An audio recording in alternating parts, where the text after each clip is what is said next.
lot of people think our public life is in crisis. People don't have faith in our national institutions, our government, or even the news. Very small numbers of Americans vote. From immigration to Social Security, any action just gets kicked down the road over and over again.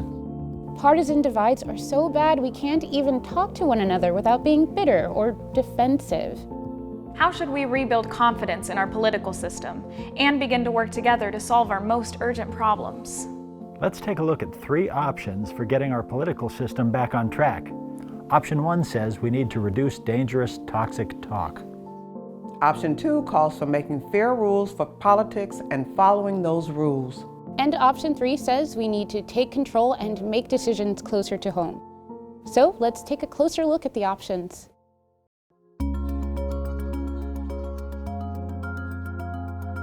The way we talk about issues is poisonous.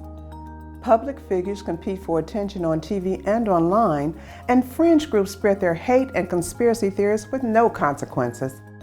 The lines between news, opinion, and entertainment are certainly gone. We don't know who to believe anymore. We need to stop rewarding outrageous behavior and talk with screen time.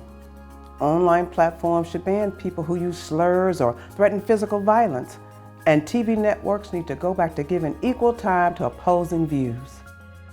But this gives media and internet companies the power to decide what people can say about each other and about public issues. And they might stifle views they don't like. Can we live with that?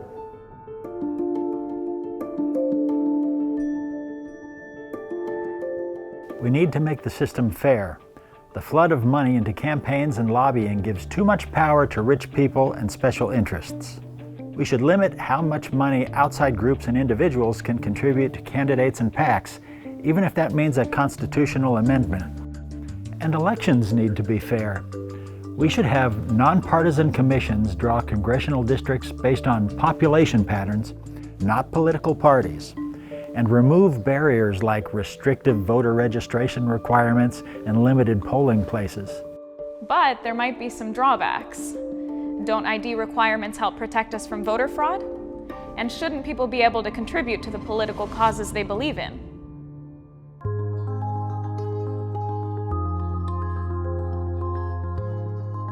Well, I think it's time we put decision-making back into local hands.